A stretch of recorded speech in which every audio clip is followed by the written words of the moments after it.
Welcome back, everybody, to the Pittsburgh Pirates franchise here on MLB The Show 20. As today we continue the NLCS here, games 5 and 6 on the slate today. Last episode we saw games 3 and 4, where we each took a game in Arizona, tying the series up at 2. The Diamondbacks won game 3 in 11 innings. It was a hitter's duel, if you will. They won on 8 runs with 14 hits. We had 7 runs on 16 hits. So both teams certainly cranked the ball. This is a game that we should have won. I mean, the Diamondbacks were down to their final strike at one point in the bottom of the 11th inning, but then they drew a walk, and then David Peralta went deep to win it.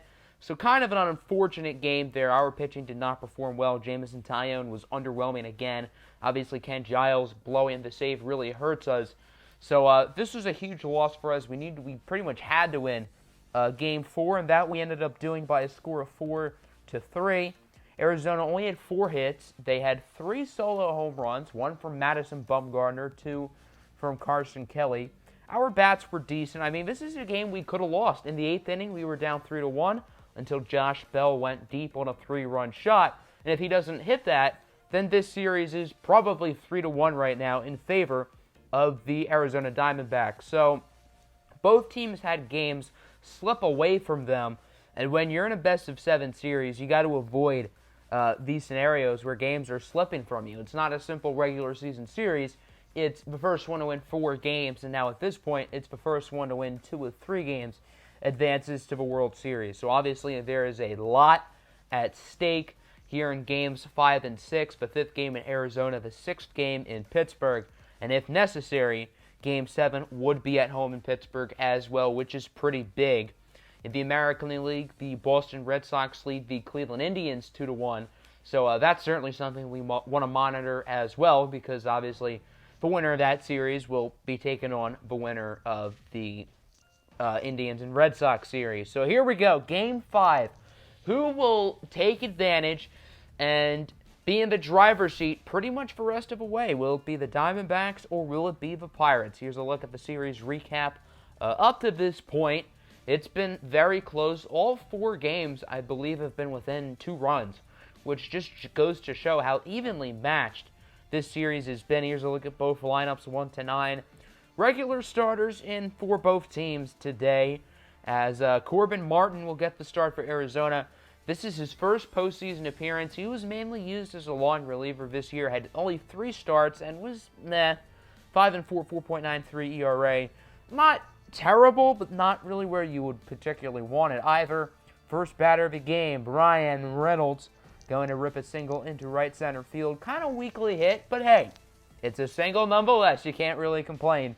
Pirates got themselves an early runner on. Reynolds now on second. Here's Josh Bell, going to draw a walk. So the Pirates now have 2 runners on and 1 out. That would bring up Dylan Carlson. He grounds this one to second. Ronald Samuel's throw is off to short. Everybody is safe, and the bases are now loaded with 1 out. 2 gone now for Bo Bichette. Can he capitalize? Not quite. It is caught by the shortstop, Domingo Leyba, and the Diamondbacks get out of a jam. As we go to the bottom of the first, it'll be Joe Musgrove on the hill in this one for Pittsburgh. His first postseason start was not a great one, but hey, I mean, the team did get the win that game, so you can't really complain. Ronald Samuel striking out. It looked like he swung before the pitch was thrown. That was so early. Now we go to the second. Here's Francisco Mejia. He has really struggled, I'll say, these past couple of games. He will draw walks, so now the Pirates have themselves a base runner. Bryan Reynolds now up at the plate. He's going to hit a single into left. And Pittsburgh has had 5 base runners today. The only player on this team to get a hit so far is Bryan Reynolds, which is kind of crazy. Eduardo Escobar now up 1-2 pitch, going to ground this one to first. Kevin Crone makes the play, ending the inning. And once again, Corbin Martin and the Diamondbacks get out of the jam. Bottom 2 now. Full count pitch for Mookie Betts. The Mook Man goes deep in the left, and the Diamondbacks are on the board first. Mookie Betts goes deep, and Arizona will make it a 1-0 lead. Not really what you want to see there from Joe Musgrove and the Pirates. They do get out of the inning shortly after. There's Carson Kelly, more blind than Helen Keller. I don't know what he was swinging at.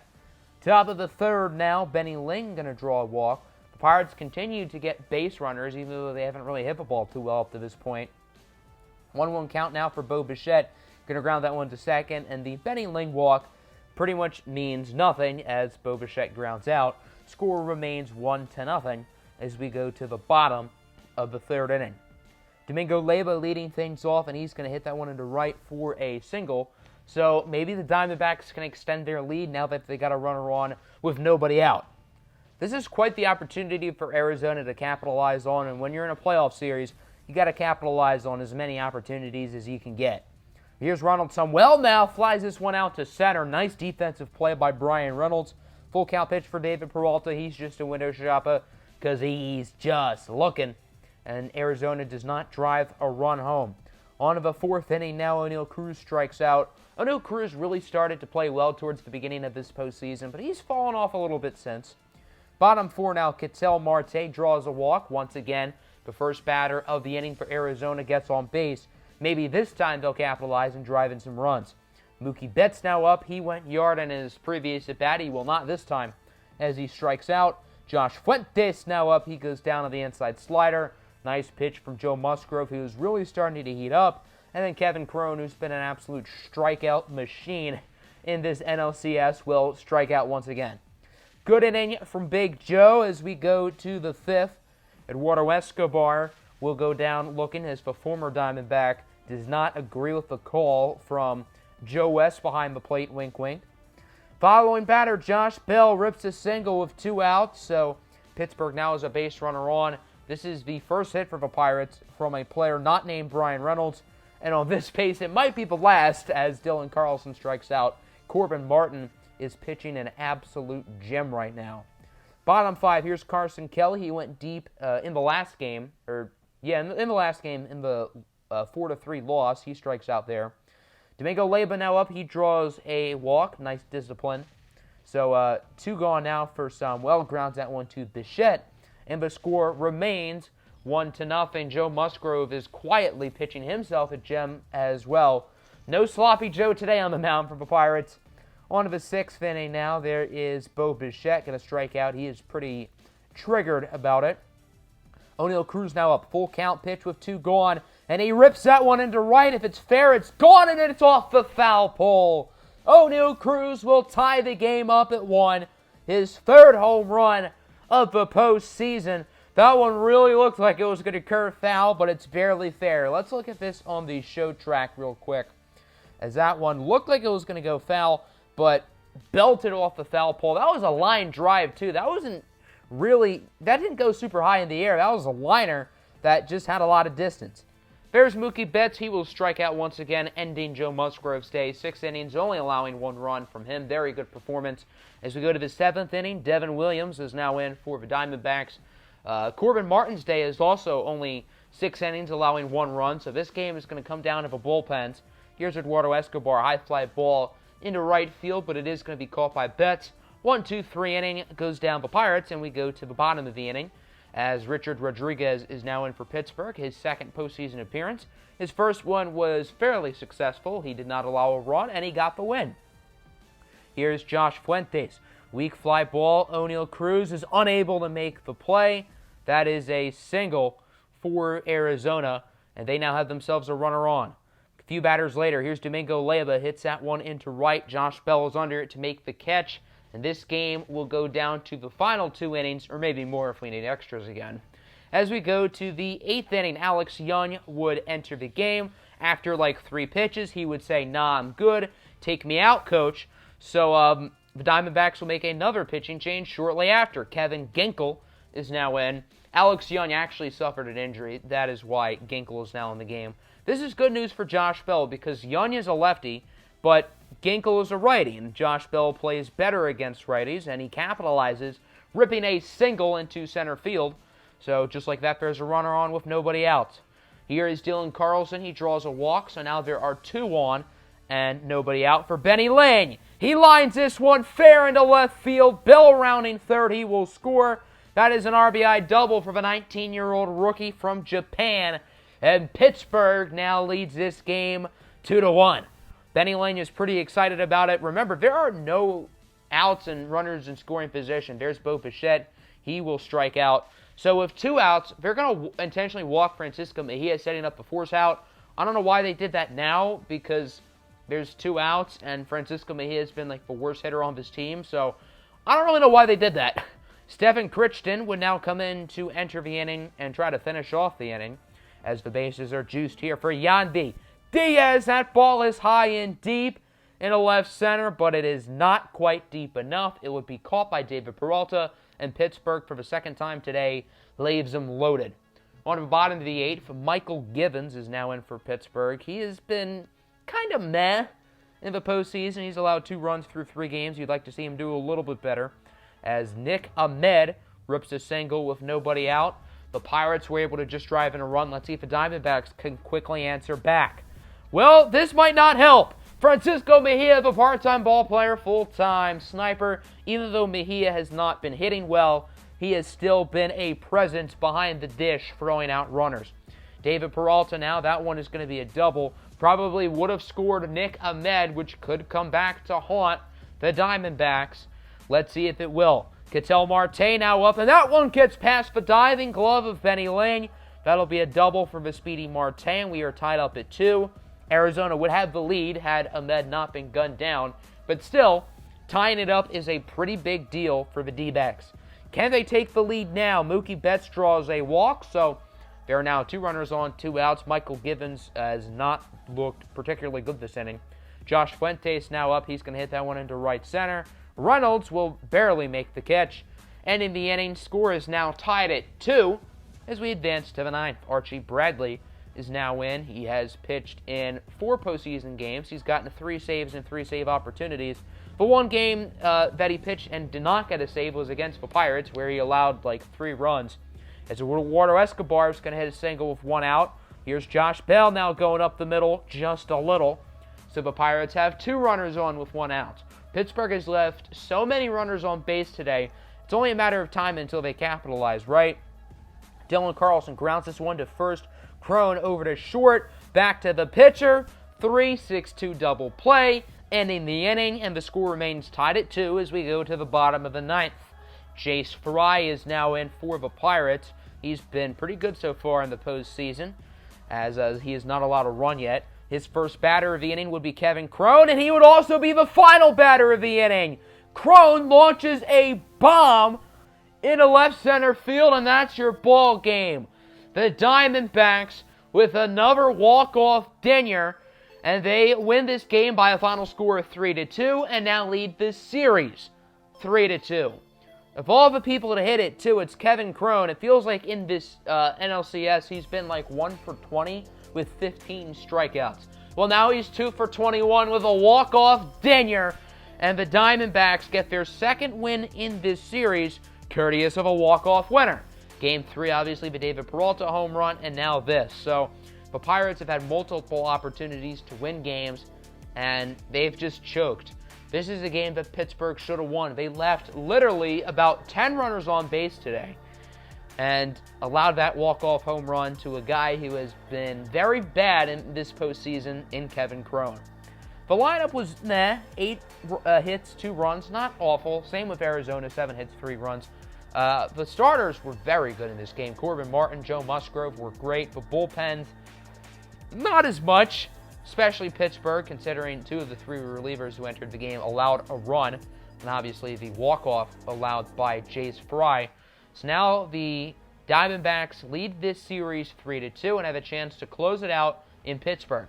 Boston now leads the Indians 3-2, so they have a chance to close that series as well, as looks like we're getting increasingly likelier to a Diamondbacks-Red Sox World Series. For the people who watch the Diamondbacks franchise on MLB The Show 19, you're getting deja vu flashbacks right now, aren't you? Here's a look at both lineups here for Game 6. The Pirates are going to be doing some experimenting today. First off, Willians Astudillo is getting the start at catcher. And secondly, this was supposed to be Jordan Yamamoto's start. However, they're going to start Mitch Keller instead. Now, Jordan Yamamoto is a fine pitcher, but Mitch Keller looked better in his lone postseason start. But I wouldn't be surprised if Pittsburgh keeps Keller in for like 3 innings, then puts a pinch hitter in, and then just goes through that cycle just so they can try to limit pitchers actually hitting and just keep pinch hitters flowing. just so the Pirates have the maximum opportunity to score runs and win this game. Let's see if it pays off, Cotton. David Peralta rips a single. Ketel Marte draws a walk. So not a great start for Mitch Keller, who, of course, pitched a shutout in Game 2 of this series. A complete game shutout, to be specific. Inning does come to a close as that batter grounds out to first. And now we go to the bottom of the inning. Luke Weaver is in for the D-backs. His third postseason start. He's been solid. The ERA isn't great, but the whip at 0.6. Ooh, muy caliente. Here's Eduardo Escobar. He will strike out on his former teammate. Josh Bell now up at the plate. Full count pitch. And he decides to throw up a hanging curveball right down the middle to Josh Bell. That's not a smart idea if you're a pitcher. Josh Bell connects, going oppo-popo deep into left center. His fourth playoff home run. Josh Bell obviously really started the postseason off slow, but the past 6 games, he has been dominant. Pittsburgh now leads this one 1-0. Opening batter in the second inning hits a single, and it seems like there are more base... That was Kevin Cron, by the way. And it seems like there are more base runners in this game than there were in Game 2 when Mitch Keller pitched, as Domingo Leyba now hits a single, so a pair of runners on base and 1 out. Here is Ronald Samuel now up at the plate with 2 outs. He's going to fly out to right. Bell makes the play. I don't know why the Diamondbacks have this Ronald Samuel guy at leadoff, because he has probably been even worse than Kevin Cron throughout the entirety of the playoffs. Bottom 2, Benny Lane going fishing. Didn't catch anything with that bait. Bo Bichette now up, full count pitch, and he better double check that swing. That'll end the inning. 1-0 remains our score as we go to the third. Ketel Marte, he's going to go down on the slider. Nice pitch by Keller. Mookie Betts now up at the plate, as that one is going to be hit pretty high, not super deep, into right center. Bell makes the play, and that'll end Mitch Keller's day. 3 shutout innings, but now the Pirates are going to put in a pinch hitter, and this is the start of the cycle to avoid pitchers hitting and have actual batters be up instead of liabilities who can't hit like Mitch Keller and like all the other pitchers on this team. As Mark Canha flies out to center, so the pinch hitting situation this time didn't work, but we'll see if it pays off later in the game. Brian Reynolds now up. He will line this one. Nice play at second from Samuel. However, he is unable to get it to first in time, and that'll be a base hit for Brian Reynolds. Eduardo Escobar now up to the plate. He draws a walk. So guess who that'll bring up to the plate? None other than Josh Bell, who has been on fire as of recently, and he will capitalize. Single into center. Escobar doesn't hesitate. He's going home. He would be safe. They're not even going to make a play at home. And the Pirates now lead this game by a score of 2-0. On the fourth inning, Brandon Waddle is now on the mound for the Pirates. His second postseason appearance. He was pretty solid in his first one. Josh Fuentes going to go down on the high upstairs changeup. Kevin Cron now up at the plate, 1-2 pitch, and he's going to go back to his strikeout ways. He's just a window shopper. Say it with me, kids, because he's just looking. Carson Kelly now. He's going to rip this one into left. It's a fair ball. So the 1-2-3 inning for Waddle is now in shambles. And Kelly barely safe at second, but now Arizona has a runner in scoring position. And now they have an opportunity to drive in a run. But they're not going to do that. Domingo Leyba strikes out. Good inning from Waddle. We'll see if he is needed in the fifth inning or if the Pirates will reach the bottom of the lineup as the seventh hitter in the order, Bo Bichette, weakly hits a single. Leon Zastudio now up. That ball is hit high and deep into left field. It gets past the glove of David Peralta for extra bases. Double for Astudio. Bichette safe at third. So that'll prompt the Pirates to bring in a pinch hitter, ending Brandon Waddle's day there. It's Mitch Haniger, who does not have a postseason hit yet, but that'll change. Haniger, stopping gap, places this one perfectly into right center field. Both Bichette and Astudio will score, and Pittsburgh now leads this game by the score of 4-0.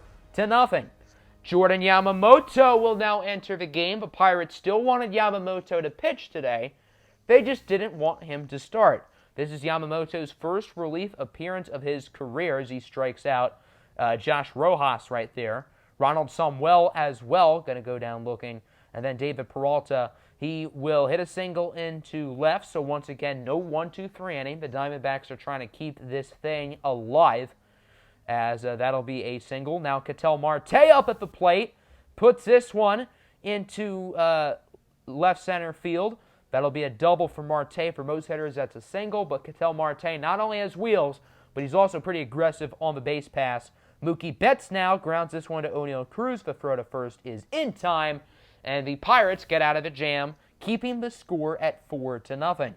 Pitching change for the Diamondbacks. Merrill Kelly is now in. Luke Weaver was kind of underwhelming in this game. Eduardo Escobar hits this one high and deep and a right. Is at the distance, at the track, at the wall. It's out of here. And the Pirates are now up 5-0. Eduardo Escobar goes deep on his previous team.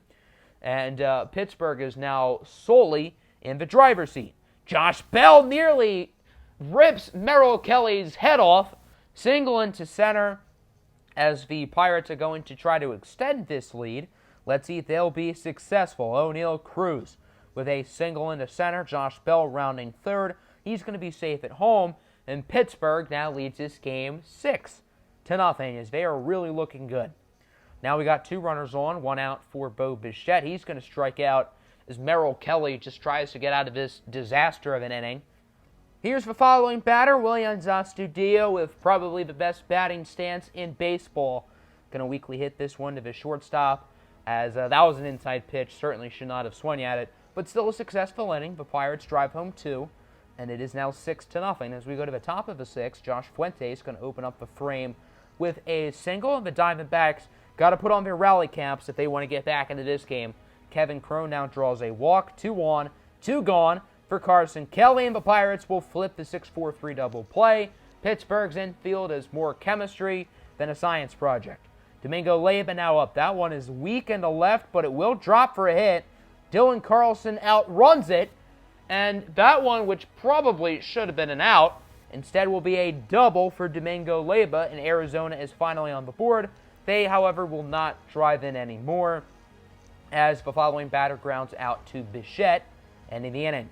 Michael Kopech is now in. The former top prospect with the White Sox was traded this year to Arizona for another top prospect in outfielder Christian Robinson, as the pinch hitter Ke'Bryan Hayes will strike out. That pitch clocked in at 100 miles an hour. Speaking of a flame-throwing pitcher who can throw upwards of 100, Emmanuel Clase is now in the game. That ball was at 98. Doesn't matter because it is going to be a single for the Diamondbacks, so they now have themselves a runner on and 1 out. Ketel Marte up at the plate. That pitch clocked in at 99. Beautiful cutter from Clase, as Pittsburgh will turn another 6-4-3 double play. Cruz to Bichette to Lang as we go to the top of the 8th inning. There's the 100-mile-an-hour pitch from Clase. However, it will be a double from Mookie Betts, so kind of anticlimactic, if you will. Here's Josh Fuentes now up, going to go down on the fastball. Nice out from Clase. Here's Kevin Crowe, and he draws a walk. Crowe has reached base 3 times today. He's 1 for 2 with a pair of walks. However, that won't matter, as Carson Kelly will ground into a 4-6-3 double play this time. And kind of like the Pirates in Game 5, Arizona's had plenty of base runners today. They just haven't capitalized. Willians Astudillo now up at the plate. That one will drop into left, barely for a hit. Bo Bichette, who was on first, assumed that wasn't going to drop for a hit, so he's out at second. And then Willians Astudillo, who is clearly high on something, decides, screw it, I'm going to run to second as well, and he is tagged out. Ryan Presley now in the game here in the 9th inning. The first batter of the inning is Domingo Leyba, who gets plunked. Here is the following batter. He's going to hit a single into center field. So quickly, the Diamondbacks have runners on the corners. Maybe they can make this game a little bit closer. 1 gone now for David Peralta. Grounds this one to first. Benny Lane gets it to O'Neill Cruz, over to Ryan Presley, and the game is over. The Pittsburgh Pirates take Game 6 by a dominant score of 6-1, which means this series is going the full distance to 7 games. That's right, this series needs a Game 7 to determine who will make the World Series, as it looked like the strategy of pinch hitters worked. Now, to be fair, none of the pinch hitters did anything, except for Mitch Haniger, who drove in a pair of runs. So I guess I take that statement back of the pinch hitters doing nothing. But maybe that's what the Pirates rock with Game 7. Now, it would be Jameson Taillon's scheduled start. And Taillon is the best pitcher on this team, but he has struggled in the playoffs. So I'm curious to see how Pittsburgh is going to end up managing it. The bats were good, honestly, for both teams. Arizona only scored 1 run, but they had 11 hits, whereas they've had multiple games with like 4 hits, 5 hits, 6 hits. So getting double digits on the scoreboard is rather refreshing in the hit category. Pittsburgh with 12 hits, 6 runs, 4 different players with RBIs, 2 home runs, 1 for Escobar, 1 for Bell. The pitching was very good in this game from the Pirates. Same can't really be said for the Diamondbacks. Everybody except for Michael Kopech was not good. So that'll end the episode. Game 7 will be in the following episode, which should be up within the next couple days. I'm certainly going to premiere it, and I hope you guys are excited.